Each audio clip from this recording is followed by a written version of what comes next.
ces problèmes à cause de la pauvreté, ils n'ont pas certaines prises de décision.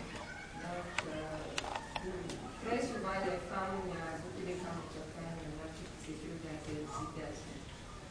On a aussi travaillé dans le domaine du plaidoyer, la participation au colloque, au niveau locaux, nationaux, etc.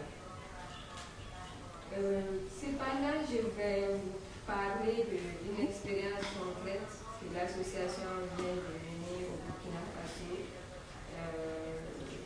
dans le cadre d'un projet avec un fonds commun qu'on appelle un fonds commun genre qui est financé par plusieurs coopérations, la coopération suisse, le Danois, je sais pas qui. Et ce fonds est géré par le FINIAP au Burkina Faso. Son objectif est vraiment l'implication des femmes dans les processus de décision, c'est pas seulement au niveau politique, mais aussi au niveau du développement. Donc, nous, on a initié un petit projet avec les communautés à la base dans la province de Loudaran au Burkina Faso, qui est appelé Participation accrue des femmes à la prise de décision au niveau local dans la province de Loudaran. Les résultats, je ne vais pas trop rentrer dans les détails du projet puisqu'on n'a pas de temps. Les résultats du projet, le projet a duré une année, il vient de se terminer et les résultats sont le renforcement des capacités de 60 femmes en décentralisation, plaidoyer, formation de 71 élus locaux de deux départements qui sont principalement les départements où se trouvent les communautés nomades pastorales, à savoir celui d'Oussi et de Tinaco, dans les mêmes domaines de centralisation, et plaidoyer. La création d'une pièce de théâtre sur l'implication des femmes en prise de décision dans les processus de décentralisation en milieu pastoral.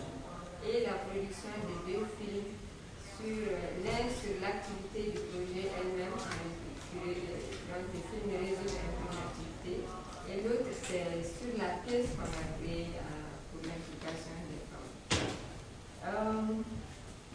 Voilà, je pense peut-être que Habiboun va pouvoir nous présenter quelque chose. Il y avait des recommandations, je vais vous parler des recommandations que je vais faire à cet effet. Donc, je recommande la promotion et la mise en œuvre des différentes mesures prises par la communauté internationale sur la promotion et la protection des droits des peuples autochtones et les instruments publics internationaux, tels que la Déclaration sur les droits des peuples autochtones, la Convention de l'Union des Nations Unies et autres partenaires au développement, doivent tenir compte spécifiquement des peuples autochtones dans leur appui à la société civile au niveau des pays et régions. On en a discuté au groupe autochtone. Et je voulais aussi faire des recommandations particulières par rapport à la prise en compte du genre. Des programmes spécifiques doivent être affectés aux activités des femmes autochtones pour éviter de les noyer dans les programmes existants pour les femmes d'une façon générale. Nous encourageons le partenariat entre les organisations de peuples autochtones et ou soutenus par les organisations du Nord qui partagent la même vision que les peuples autochtones. Je disais aussi que l'accessibilité des TIC dans le respect des droits des peuples autochtones est nécessaire. Sans les TIC, on ne peut pas vraiment beaucoup avancer sur ce qu'on fait. Parce qu'actuellement, vous l'avez constaté, même pour avoir le formulaire pour pouvoir demander un fonds ou même des informations sur des projets, tout le monde utilise l'Internet. Mais quelque part, on a aussi dit qu'il ne faut pas que l'Internet nous affecte négativement. Donc c'est pourquoi j'ai dit qu'il faut aussi que ça soit dans le respect des droits des peuples. Je ne sais pas si vous avez bien saisi la partie recommandation pour les femmes. Peut-être si vous souhaitez qu'on éclaircisse mieux, je pourrais apporter des éclaircissements.